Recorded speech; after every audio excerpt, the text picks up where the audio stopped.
네, 레벨 2 도형 9강. 이번에 회전체 부분인데요. 회전체는 생각보다 쉬워요. 쉬운데 왜 좀 어렵게 느껴지냐면 초등학교 개념에서 나오는 것들이 꽤 많이 있어서 여러분들이 이 부분을 배웠는지 안 배웠는지 가물가물할 때가 있을 거예요. 그래서 초등학교 개념을 지금 좀 탄탄하게 보고 갈 건데요. 초등학교 개념을 조금 더 많이 볼 거니까 여러분들 감안해서 보시고요. 그렇다고 앞을 스킵하면 중간에 중학교 문제를 풀 때 되게 힘드실 거예요. 그러니까 지금 차근차근 초등학교 거를 다시 한번 본다고 생각하시고 6학년 개념을 봐봅시다. 자, 6학년 개념에서 원기둥과 전기도가 이렇게 나와요. 그랬을 때 도형을 물음을 답하세요 라고 했는데, 자, 이게 원기둥입니까 아닙니까 물어봤을 때 원기둥입니까 아닙니까? 자, 이걸 잘 모르신다면 우선은 원기둥의 개념을 모르시는 거예요. 제가 오늘 개념 얘기를 되게 많이 할 건데요. 이유는 하나예요. 개념을 외우고 있으면 회전체가 굉장히 쉽고요. 개념을 외우지 않고 있으면 회전체가 굉장히 어렵습니다. 보시면 자, 이 부분이 바로 개념 부분인데요. 원기둥에서 옆면이 나오고요. 밑면이 이렇게 두 개가 나온대요. 그리고 이 밑면과 밑면의 직각을 높이라고 합니다. 그렇다면 이 밑면과 밑면은 어떤 것이냐면 합동이어야 합니다. 라고 되어 있어요. 자, 합동이어야 된다고? 그렇다면 바로 아까 문제 나는 그러면 당연히 원기둥이 아닙니다. 그래서 합동이어야 하고요. 그 다음에 밑면이 동그라미, 즉 원이어야 합니다. 자, 그래서 원기둥의 특징을 보면 위아래에서 보면 원 모양이어야 하고요. 그 다음에 앞에서 보거나 옆에서 보면 직사각형 모양이어야 하고요. 바로 요거 아까 말씀드린 대로 평행하고 합동이어야 돼요. 평행하고 and 합동이라는 건 무슨 얘기냐면 평행만 해서는 안 되고 합동이어서만은 안 된다 이거예요. 그렇다면 평행인데 원기둥이 아닌 거 바로 요거입니다. 보시면 얘는 평행이잖아요. 하지만 합동인가요? 아닙니다. 그렇기 때문에 다는 당연히 원기둥이 아닙니다. 그 다음에 원기둥과 전개도인데요. 여러분들 전개도를 무시하는 경향이 있는데 전개도를 모르면 중학교 3학년, 2학년 할 때 회전체 부분이 또 나와요. 그때 굉장히 문제가 될 수 있거든요. 그래서 전개도는 좀 숙지를 하고 갔으면 좋겠는데요. 중3인데도 모르는 친구들 제가 실제로 봤어요. 바로 얘를 둘러싸고 있는 이 원을 둘러싸고 있는 요 가로가 바로 길이가 같다. 요거를 당연하지만 모르시는 분들이 있어요. 무슨 얘기냐면 요 부분의 원주가 바로 요 길이이기 때문에 이 반지름만 가르쳐 줘도 반지름이 아니 5라면 얘는 10파이 지금 파이는 3.14로 되는데요. 원으로 나타났을 때 10파이로 우선 할게요. 10파이가 된다는 걸 알아야 된다는 거예요. 왜 그러냐면 원이 나올 때 이 파이가 나오는 건 되게 쉽다고 느껴지시는데 이 길이가 10파이예요 하면 잘 와닿지 않는 친구들이 있어요. 전에 제가 말했듯이 이 파이라고 하는 거는 3.14 하고 계속 나가는 무한소수기 때문에 우리가 곱하는 게 정확하지 않기 때문에 만든 거기 때문에 길이 개념으로 가능합니다. 그 다음에 전개도를 그릴 때 이렇게 그리시는 분들이 있는데 땡이에요. 왜 그러냐면 3.14를 곱했기 때문에 이 반지름이나 지름보다는 3배 정도가 더 길어야 되거든요. 그렇기 때문에 이 파트를 잘 그림으로 그려보셔야 합니다. 그래서 그릴 수 있도록 합니다. 요거를 이렇게 그리시는 분들은 개념이 없으신 분들이에요. 왜냐면 얘를 아무리 봐도 얘가 쌀 수 없을 것 같지 않아요? 그 다음에 회전체 부분이에요. 회전체는 6학년 때도 나오고 중학교 때도 나왔던 개념입니다. 회전체에서 지금 요 1번 문제를 봐볼게요. 우선 이렇게 돌리려고 한다고 해요. 그러면 요게 반지름이 돼서 보시면 반지름 해서 이게 원이 되겠죠. 즉 그래서 요런 원 기둥이 될 겁니다. 여기에서 얘를 뚝 반으로 자르면 이쪽 단면과 이쪽 단면은 당연히 뭐가 될까요? 합동이 되겠죠. 똑같은 애들을 반 돌렸으니까요. 그 다음에 회전을 해서 만들어진 이 입체 도형은 반드시 윗부분이 원이어야 합니다. 그래서 자, 평면 도형을 한 직선축으로 한 바퀴 돌려서 만들어진 회전체라고 해요. 지금 요 위에든 밑에든 원이 하나 돼야 돼요. 왜 위에든 밑에든이냐면 요 그림을 보면 얘는 위가 꼭지점 부분이죠. 그래서 밑에는 원으로 회전체가 되는데 위는 꼭지점 부분이라서 이렇게 원뿔이 됐는데요. 자, 회전을 시킬 때 축이 되는 직선을 바로 회전축이라고 한대요. 그래서 용어가 굉장히 중요해요. 회전축, 회전체, 그 다음 입체 도형 이런 부분들이 무슨 말인지를 알아야 하고요. 그 다음에 옆부분 하고 요 옆부분 얘네들을 바로 모선이라고 합니다. 중학교에서 모선이라고 배운대요. 즉 우리는 지금 이제 중학생이니까 모선이라고 중학교 개념을 하고 있으니까 이야기를 할 거고요. 겨냥도는 회전을 했을 때 이렇게 입체 도형을 그리는 걸 겨냥도라고 합니다. 그래서 회전체의 겨냥도를 그릴 때 회전축을 먼저 중심으로 원이 되는 부분을 먼저 슝 하고 그리고요. 그런 후에 얘랑 똑같은 요거를 그려달라라는 얘기고요. 이 뒷부분은 점선으로 그려야 돼요. 안 보이는 부분은 점선, 보이는 부분은 실선. 이게 입체 도형을 그리는 기본적인 파트예요. 이렇게 됐죠?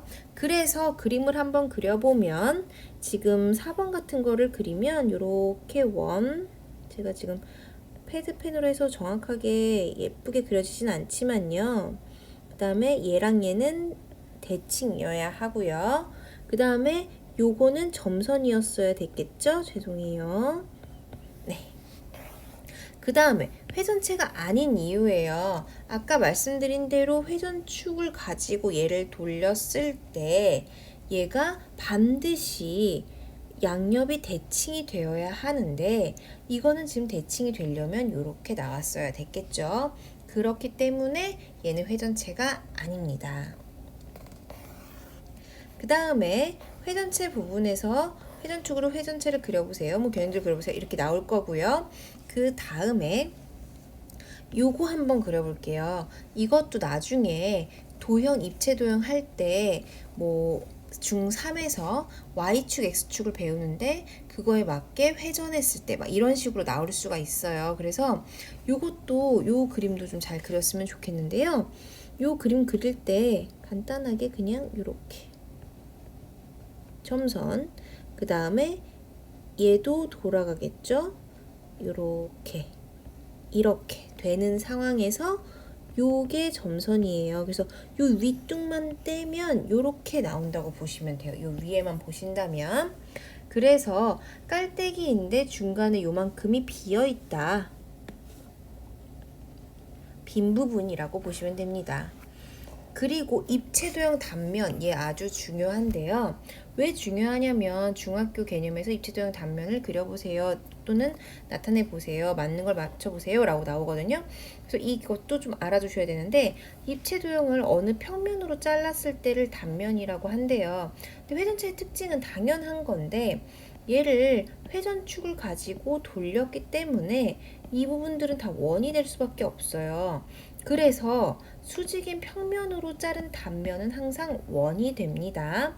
그 다음에 회전을 품은, 즉 회전축을 가지고 단면을 잘랐을 때에는 선대칭 도형이 당연히 나옵니다. 왜냐하면 이렇게 했을 때 이런 부분을 돌렸으니까 얘랑 똑같은 애가 하나 더 나오게 되는 거잖아요. 원이지만 이렇게 나오기 때문에 반드시 회전축을 품은 요걸로 단면을 자르면 선대칭 도형이 나온다는 거는 알아두셔야 됩니다.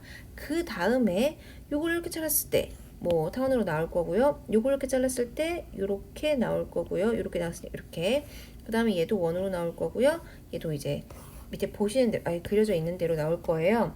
자, 평면으로 자를 때는 지금 생긴 단면의 모양 중에 있잖아요. 그 중에 비스듬하게 하는 것들을 잘 모르시더라고요. 그래서 비스듬하게 잘랐을 때 이 윗부분이 곡선이 되잖아요. 요것도 곡선이 되고요. 요것만 주의하시면 됩니다. 다른 건 뭐 크게 문제 없고요. 입체 도형의 단면을 보시면 지금 입체 도형 단면 같은 경우는 이게 회전체가 아닌데 제가 넣은 이유는요. 나중에 여러분들 입체 도형 할 때 이 부분에서 또 문제가 많이 나오는데 6학년 개념이기 때문에 모르실 것 같아서 이 부분도 같이 넣었습니다. 그래서 단면이 지금 지나는 변의 개수가 나와요. 무슨 얘기냐면 입체 도형이 지금 이게 직육면체죠. 직육면체를 잘랐을 때 단면을 잘랐을 때 생길 수 있는 면의 모양들 중에 많아도 육각형까지만 그릴 수 있어요. 무슨 얘기냐면 직육면체, 모든 육면체, 정육면체면 육각형까지만 그릴 수 있어요. 그게 무슨 얘기냐면 단면의 변의 개수는 면의 개수보다 많을 수는 없단 얘기예요. 이것도 상식으로 알아두시면 좋습니다. 자, 드디어 회전체가 왔어요. 회전체. 지금 중학교 개념은 정말 빨리 나갈게요. 아까 말한 대로 이걸 회전축. 어머, 배웠던 개념이네요. 옆면, 밑면, 모선 다 배웠죠? 그 다음에 회전하면 생기는 입체 도형. 이거 머릿속에서 안 그래 좀 외워둡시다. 직사각형이면 원기둥, 직각삼각형이면 원뿔, 반원이면 구가 됩니다. 근데 지금 원뿔대라고 있어요. 얘도 회전체냐? 당연히 회전체죠. 회전체인데 지금 얘는 밑면. 자, 요걸 밑면이라고 하고요. 그 다음에 옆면, 옆면이라고 하고요. 그 다음에 높이는 똑같이 요 직각 높이를 말합니다. 얘도 높이를 말할 때에는 끝과 밑면 사이의 직각을 높이라고 말합니다. 자, 회전체의 성질. 아까 원이다 당연히 했었죠.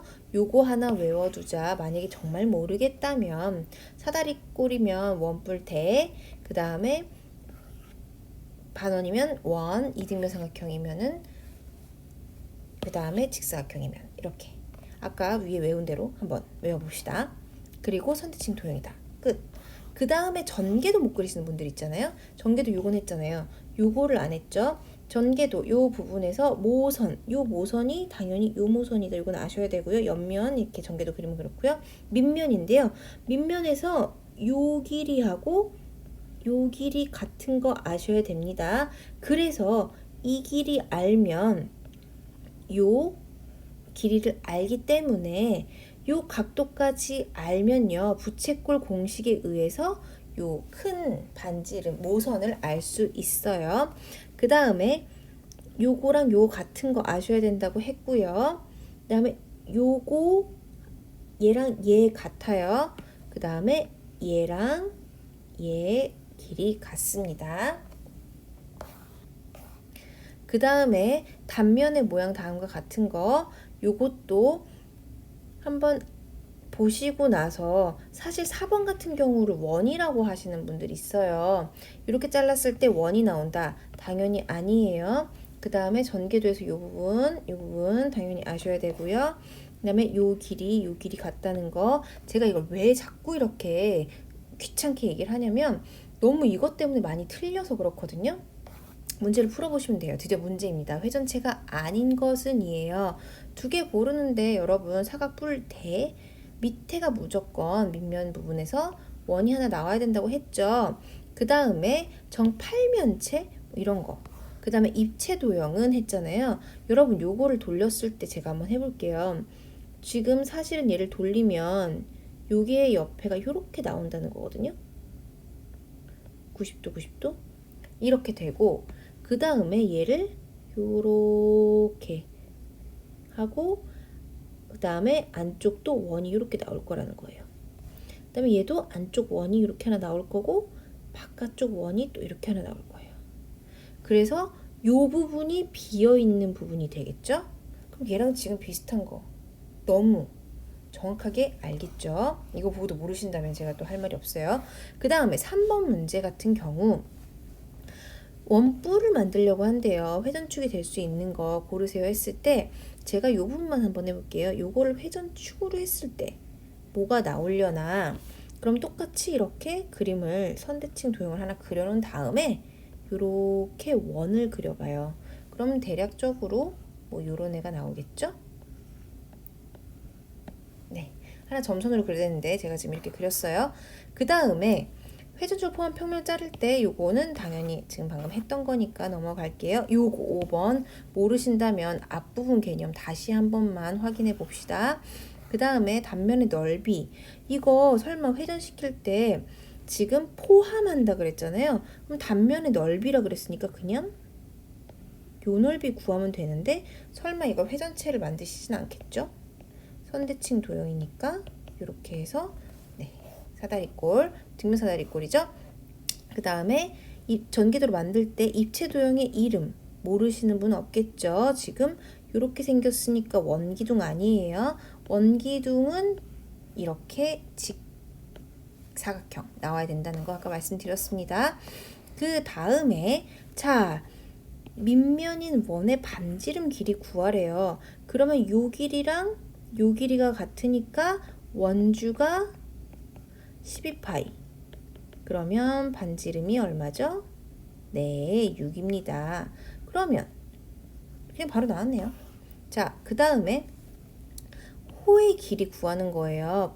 전개도에서 부채꼴 호의 길이라는 것은 볼까요? 부채꼴이면 전개도를 먼저 그리고 모선은 8이라고 했고 그 다음에 이게 3이라고 했어요.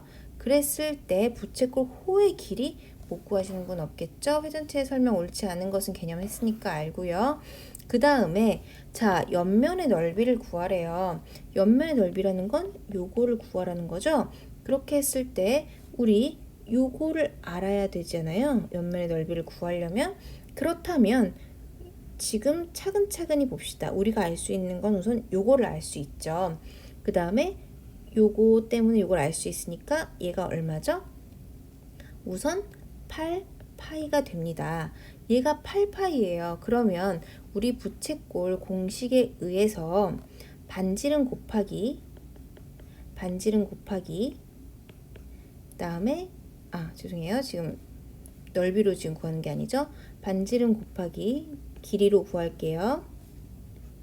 요게 지름 곱하기 360분의 120 이게 얼마라는 거죠? 8파이라는 거죠. 파이는 앞에 해야 되고요. 그랬을 때 우리가 구하고 싶은 거는 뭐죠? 반지름 곱하기 반지름 곱하기 360분의 120 이게 바로 옆면의 넓이가 됩니다. 알고 계시겠죠? 그래서 12번도 개념이고요. 자, 여기까지 중에서 여러분들 모르신다면 사실은 6학년 개념들이 훨씬 많은 거고요. 6학년 개념들을 다시 한 번만 보시고 외워야 될 것을 꼭 한번 외워주세요. 감사합니다.